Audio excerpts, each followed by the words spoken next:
Halo, assalamualaikum warahmatullahi wabarakatuh. Apa kabar teman-teman sekalian?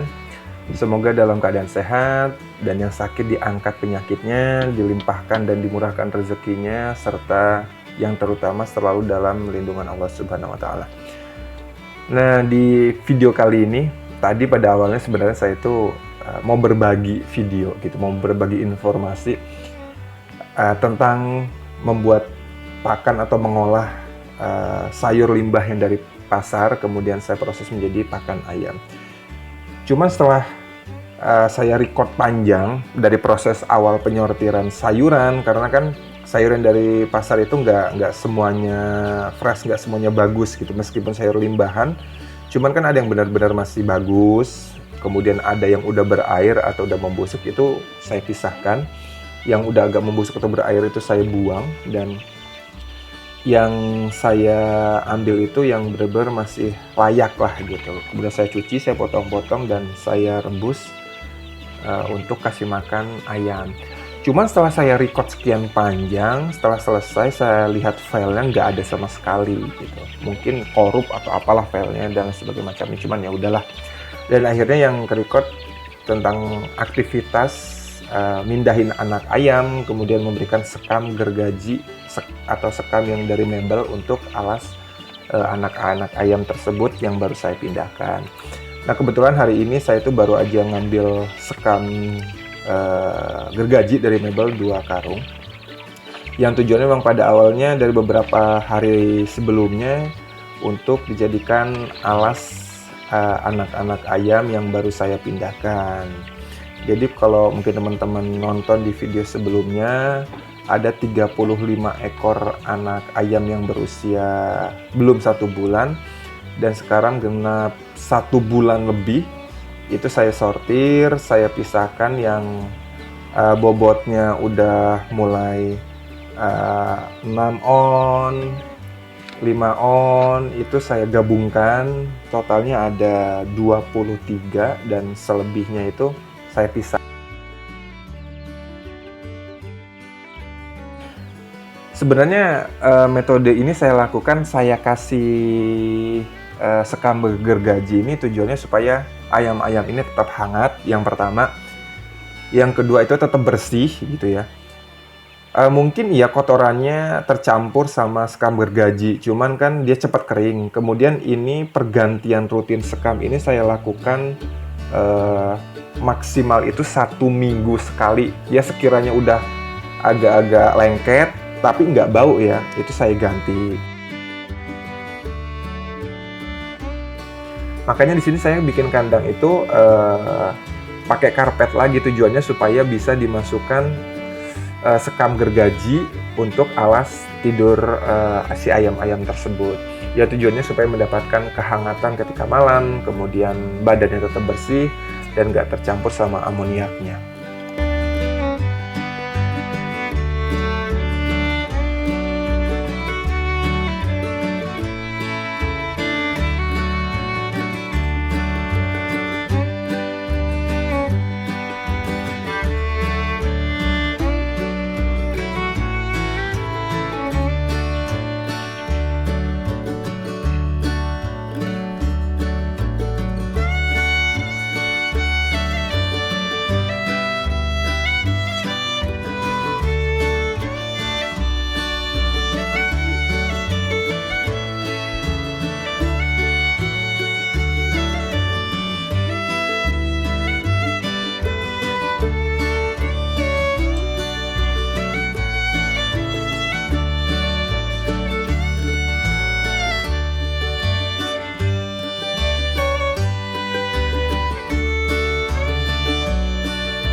Dan saya pun di sini menggunakan sekam gergaji bukan hanya untuk alas ayam, tapi untuk tempat induk-indukan ayam bertelur. Jadi saya menggunakan sekam gergaji.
Hampir setiap kandang yang tidak mempunyai celah untuk jatuh ke bawah sekam, bukan hanya yang di kandang anakan, tapi di kandang yang ayam 3 bulan, bahkan ayam jago pun saya kasih sekam gergaji. Tujuannya supaya tetap alasnya tetap kering, nggak bau, dan ayamnya tetap nyaman seperti itu. Tapi kalau memang yang kandang alasnya kayu, jarang-jarang atau bolong-bolong, itu kan tidak memungkinkan untuk dikasih sekam.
Setelah ayam-ayam yang 35 ekor tadi saya pisahkan, saya sortir dengan sesuai dengan ukurannya. Kemudian di sini masih tersisa yang di bawah ukuran 5 atau 6 on tersebut. Itu saya pisahkan ke kandang yang lain. Nah, kandang ini karena udah 2 mingguan nggak saya bersihkan, sengaja nggak saya bersihkan supaya nanti sekalian. Karena pada saat itu sekam gergajinya lagi kosong, jadi nunggu ada sekam gergajinya baru saya pindahkan dan kandang-kandang tersebut saya bersihkan. Pas dibersihkan, baunya itu ya ciri khas ayam yang menggunakan pur, itu bau asem-asem gitu, nggak bau yang menyengat. Sehingga pas kotoran yang bercampur dengan serbuk gergaji, ini kan alasnya tetap serbuk gergaji. Jadi gumpalan-gumpalan tadi itu menjadi tumpukan maggot gitu. Jadi setiap kali saya ngebongkar kandang yang anak-anakan pembesaran setelah netas itu, jadi selalu ada tumpukan-tumpukan maggot yang akhirnya maggot-maggot tersebut bisa saya manfaatkan untuk diberikan ke ayam-ayam yang sudah dewasa.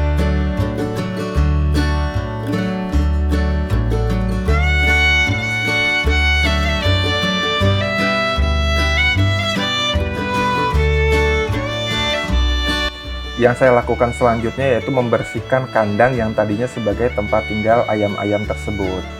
Tujuannya apa? Ya tujuannya supaya nanti ketika ayam-ayam selanjutnya yang akan menempatin kandang tersebut itu tetap steril dan bersih, nggak ada penyakit atau kotoran-kotoran yang tersisa.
sini saya melakukan pembersihan itu dengan cara disemprot menggunakan air agar serbuk-serbuk sekamnya itu benar-benar bersih. Kemudian setelah benar-benar bersih, saya diamkan kurang lebih 30 sampai 1 jam setelah kering. Kemudian saya melakukan penyemprotan menggunakan backlint, kemudian saya campur dengan deterjen. Ya, supaya lebih steril. Kemudian setelah itu saya tutup kandangnya. Tidak saya gunakan sampai beberapa waktu ke depan. Maksimalnya menunggu ayam-ayam yang di dalam kotak box yang baru menetas itu benar-benar sudah siap untuk turun ke kandang yang pembesaran atau maksimal dalam kandang tersebut sampai berusia 1 bulan.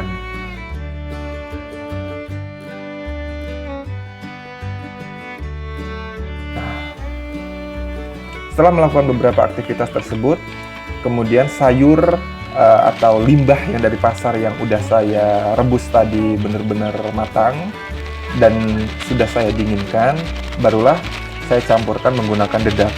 Di sini saya menggunakan campuran sayur limbah dari pasar itu hanya menggunakan dedak dan sedikit bor untuk tambahan makanan ayam-ayam saya.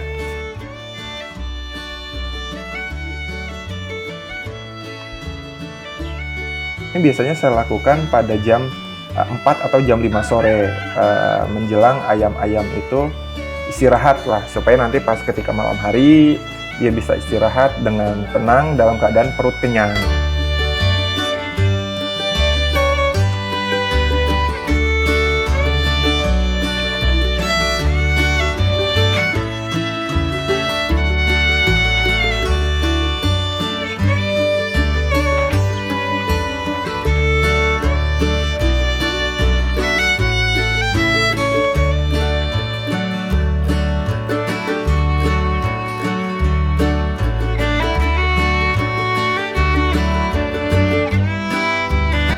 Mungkin cukup sekian dulu aktivitas kita kali ini di kandang. Terima kasih buat teman-teman semuanya yang sudah mengikuti video kita dari awal sampai akhir, dari mulai pemberian sekam gergaji, pembersihan kandang, dan pemberian pakan untuk ayam-ayam kita.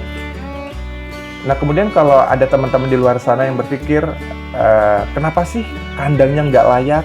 Kenapa sih kandangnya harus seperti itu gitu ya? Karena pada awalnya kita memulai sesuatu itu dari yang ada gitu ya. Karena pada awalnya memang kita memulai dengan 7 ekor indukan, 1 ekor ayam jago. Di sini saya sharing kepada teman-teman bahwasanya ketika kita punya niat, ketika kita punya keinginan, semua itu bisa kita mulai dari nol gitu. Kita bisa memulai segala sesuatu itu dari hal yang kecil dulu. Kita nggak perlu memulai dari membeli DOC yang banyak, kemudian punya kandang yang layak. Kalau mungkin toh teman-teman punya dana yang cukup, ya silahkan, itu sangat bagus. Tapi kalau memang mungkin teman-teman punya keterbatasan biaya, punya keterbatasan tempat, ya contohnya seperti saya gitu. Saya tidak mempunyai lahan, kemudian saya tidak mempunyai banyak uang untuk beli DOC, saya tidak punya banyak uang untuk bikin kandang yang layak. Di sini saya memberikan pengalaman saya yang benar-benar saya mulai dengan segala sesuatunya itu dari kecil. Lahan kita numpang tempat orang, kemudian kita mulai beternak dari 7 ekor indukan yang saya punya dan 1 ekor jantan, yang alhamdulillah kita mulai dari bulan 7 dan seriusnya itu bulan 9 ya kalau nggak salah, bulan 9 atau bulan 10 itu sampai sekarang alhamdulillah ayam-ayam kita sudah berkembang yang menurut saya benar-benar peternak pemula ini alhamdulillah lumayan sekali. Dan sampai pada saat ini tanggal 20 dan alhamdulillah sampai saat ini tanggal 20 bulan 12 2022 jumlah ayam saya udah mendekati 100 ekor. Ya, buat teman-teman semuanya yang ingin memulai segala sesuatu, tetap semangat. Tidak usah berpikir bahwasannya memulai itu harus dengan biaya besar, harus dengan modal besar. Intinya kita punya tekad dan kemauan. Mungkin cukup sekian dulu video dari saya.